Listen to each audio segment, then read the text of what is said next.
स्वागत है अपना सबके फिर से एक नया वीडियो पर। आज हमने बात कर ली जो मेरे शेयर के माध्यम से शेयर भरनी सन अर्थात शेयर जो अप्लाई कर ले सन उस शेयर वेरीफाइड भले कि ना अर्थात हमने जो कंपनी के शेयर भरनी सन उस शेयर कंपनी के पास मैसेज गई कि ना गई कि ई आदमी से हमारा कंपनी में शेयर भर गई बा कह के अर्थात कन्फर्म मैसेज हमने के कैसे पता लगा से कह के वो चीज़ हमने आज सीखे सन। चलिए सबसे पहले क्या करे पड़ी खातर हमने के कुछ प्रोसेस बड़ा समझ मेरे शेयर जैसे अप्लाई करने से शेयर सेम टू सेम वैसे ही प्रोसेस के माध्यम से हमने जा सकते हैं। हमने कहाँ चेक करेगा पड़ी कहाँ कब कब का होला कि जो शेयर भरला के बाद में का होला हमने के फॉर्म रिजेक्ट हो जाला। फॉर्म रिजेक्ट होला के विभिन्न कारण बाटे जैसे का होला कि हमने के अकाउंट फ्रीज भइला के कारण से भी फॉर्म रिजेक्ट होला। कभी कभी अकाउंट डोमिनेट भइला के कारण से फ्रीज होला। कभी कभी का होला कि हमने के बैंक अकाउंट में सफिशिएंट बैलेंस ना भइला के कारण से भी हमने के फॉर्म जो अप्लाई करने से फॉर्म रिजेक्ट हो जाला। जवना कारण से हमने के जो लकी ड्रॉ के माध्यम से शेयर बांट फाड़ हुई या विभिन्न माध्यम से जो शेयर बांट फाड़ हुई तो हमके उनमें सहभागी होकर ना मिली। वही सब हमने चेक कर बहुत जरूरी बा। अगर चेक नहीं कर तो बिहान के दिन में हमने घाटा हुई शेयर जो भरनी सकते रिजेक्ट भरने के बाद हमने के जो शेयर बांट फाड़ होला उसमें हमने सहभागी ना हो सकते हैं। वही सर चेक कर बहुत जरूरी बा। तो कब चेक करेगा पड़ी जब जैसे शेयर भरनी सन शेयर भरला के का होला कि कोनो ऐसा बैंक से बड़ा सन कि वही शाम के मैसेज हमने के मिल जाला कि हमने के फॉर्म वेरीफाइड हो कि रिजेक्ट भले। कोनो बैंक में का होला कि वो दिन मैसेज ना मिला बिहान मिले कोनो बैंक संग प्रोसेस एंड होला बैंकिंग और अंतिम समय होला वो बेरा हमने के कन्फर्मेशन मिलला मैसेज की इस चीज़ के हमने के रिजेक्ट भल कि वेरीफाइड भल वैसे चेक कर जरूरी बा। जैसे कि शेयर कोनो कंपनी खुला तो सबसे कम समय अर्थात 4 दिन के समय रहा 4 दिन के बीच में हमने शेयर अप्लाई कर सकते हैं सन। अगर का होला कि कंपनी में ज़्यादा लोग अप्लाई कर शेयर अप्लाई कर दिला ज़्यादा अमाउंट के जितना अमाउंट के जरूरी बा कंपनी के लेकिन उससे बेसी लोग शेयर अप्लाई कर दिला उतना पैसा से ज़्यादा तो 4 दिन के भीतर में 4 दिन के जो लास्ट टाइम होला वो दिन शेयर जो होला एप्लीकेशन डेट होला वो एप्लीकेशन लगे के क्लोज कर देला अर्थात वो जो डेट होला वो रह जाला। वही सब हमने प्रयास कर लिया कि शेयर खुलला के पहला या दूसरा दिन ही हम शेयर अप्लाई करते हैं सन तो हमने मेरा से तीसरा दिन या चौथा दिन हमने के वेरीफाइड भल कि ना भल कह के हमने चेक कर सकते हैं सन। चेक करने से फ़ायदा ये है अगर फॉर्म रिजेक्ट हो जाता तो फिर हमने रीअप्लाई कर सकते हैं सन और हमने सहभागी हो सकते हैं सन।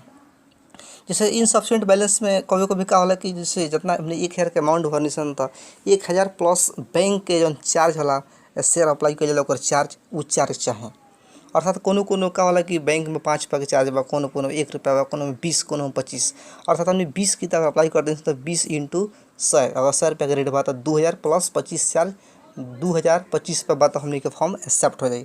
अगर 2025 रुपये से कम बा अगर 25 रुपये चार्ज लगा तो हमने के फॉर्म एक्सेप्ट ना हो वैसे ही चीज़ चेक कर बहुत बड़ा जरूरी बा। चलिए सबसे हम शुरू से ही कैसे हमने चेक कर सकता कि हमने का फॉर्म वेरीफाइड भले कि ना भले।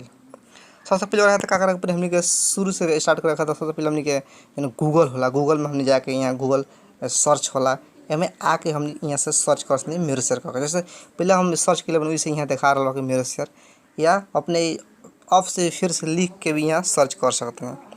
जैसे कि यहाँ लिखा था नहीं हम मेरे शेयर लॉगिन से फर्स्ट वाला आवता ऑप्शन ये मेरे शेयर लॉगिन। जैसे क्लिक किया के बाद में हमने के सामने कुछ ऐसा पेज खुली जो पेज में सबसे पहले लिखल बा मेरे शेयर। अब हमने मेरे शेयर जब क्लिक करम सन तो क्लिक किया के बाद में फिर हमने के सामने एक पेज खुली जो पेज के मार्फत से हमने अपन लॉगिन पासवर्ड यूजर यहाँ रख के यहाँ आसानी से खोल सकते हैं सन। या हमने के अगर डायरेक्ट मेरे शेयर .cdsc.com.np अगर था बाटे साइट का नाम तो अपनी क्रोम में जाके या अन्य ब्राउजर में जाके यहाँ से ओपन कर सकते हैं। जैसे कि खुला के बाद हमने सामने इसमें पेज आते पेज में फर्स्ट में जो सिलेक्ट योर डीपी और डीपी मतलब हमने कौन बैंक में या कौन ब्रोकर कंपनी या कौन कैपिटल हमने के डीमेट अकाउंट बा यहाँ रख सकता था। जैसे कि हमारा अपन बात करी तो हम NICS या बैंक में हमार डीमेट अकाउंट भैला कारण से हम NICS या कैपिटल रख दें।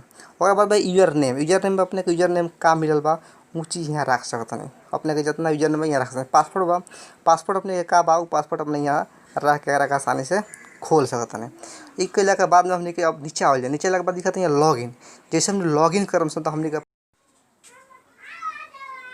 जैसे हमने लॉगिन करनी सन, लॉगिन करला के बाद में हमने के सामने कुछ ऐसे किस्म के पेज खुली, जैसे यहाँ कुछ अमाउंट दिखा रहा बा कह के। अब हमने क्या कर कि हमने के जन की वेरीफाइड चेक रखबा, मेरे शेयर से जन शेयर अप्लाई करी सन उस शेयर वेरीफाइड भले कि ना भाई उ चेक रखबा। तो हमने के बायां साइड में देखा जैसे कि 3 डैश बा, 3 डैश पे जैसे क्लिक कर ली तो ऐसे कुछ कुछ ऑप्शन सब है, जैसे डैशबोर्ड भइल, माई डिटेल भइल, माई शेयर भइल, माई ट्रांजेक्शन हिस्ट्री। वैसे ही थर्ड लास्ट में जो नीचे से आओ, नीचे में लास्ट में माई ईडीआईस बा, ओकरा बाद सेकंड लास्ट माई परचेज सोर्स बा, और बाद में थर्ड लास्ट बा माई आसबा। जब हमने आसमा में क्लिक कर जाई तो आसमा में क्लिक करने के बाद हमने के सामने कुछ इसमें पेज खुली। और ये पेज खुलला के बाद में हमने के पास 3 गो ऑप्शन आई, जैसे फर्स्ट ऑप्शन बा करेंट इशू, सेकंड ऑप्शन बा अप्लाई फॉर इशू, और थर्ड जन में देखते हैं सर बा एप्लीकेशन रिपोर्ट। और एप्लीकेशन रिपोर्ट में हमने जब क्लिक करम सर वहाँ तो एप्लीकेशन रिपोर्ट में क्लिक करने के बाद हमने जो सामने पेज खुली वो पेज में संपूर्ण डिटेल रहे कि हमने कितना पहले शेयर अप्लाई करनी सन, कितना कितना अप्लाई करने के बाद कितना अमाउंट दिनी सन, अमाउंट दिला के बाद में हमने के स्टेटस जो ऑन वेरीफाइड रहे वो बैंक प्रोसेस के बाद में वो वेरीफाइड भल कि ना भल, इस संपूर्ण चीज़ के हमने के देखे के मिली। अब नेट कुछ सोलो भैला के कारण से कुछ टाइम लगा था हमने। अब ये चीज़ जब ये पूरा ओपन भैला के बाद में हमने हर यहाँ डिटेल देख सकते हैं सन। अब पेज खुलला के बाद हमने के पास जो कि ऑप्शन एगो यहाँ आइल बार कि NRN infrastructure and development general public IPO।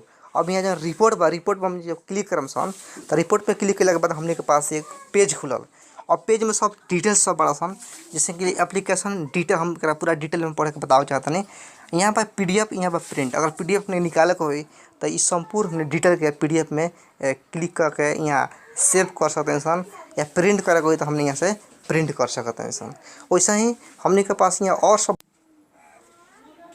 वैसे ही हमने के जो इशू मैनेजर भाई कौन मतलब कैपिटल जारी कैल का नाम Salmiya capital. Issue open debt जो रहे 2020-3-31-10 AM से शुरू भइल, इशू क्लोज कब भइल 2020-8-5 में 5 बजे क्लोज भइल। नंबर ऑफ तक कितना इशू रहे, क्वांटिटी हुए, प्राइस कितना, वो चीज़ हम देख सकते हैं। मिनिमम कितना क्वांटिटी भरा कर है, मैक्सिमम कितना भरा कर, संपूर्ण डिटेल बा। हमने के जो डिटेल चाहिए जो कि हमने के वेरीफाई करता वो यहाँ से शुरू हुई। जैसे फर्स्ट बार देखते हैं कि अप्लाइड क्वांटिटी हमने 20 क्वांटिटी अप्लाई करने से अमाउंट कितना रहे 2000।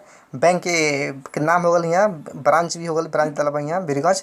अकाउंट नंबर हो गए यहाँ वाला। एप्लीकेशन सबमिटेड डेट, कौन डेट में हमने के एप्लीकेशन यहाँ सबमिट भइल तो 4 अगस्त 2020। अब देखिए स्टेटस में यह चीज़ है स्टेटस, तो स्टेटस लिखल बा वेरीफाइड।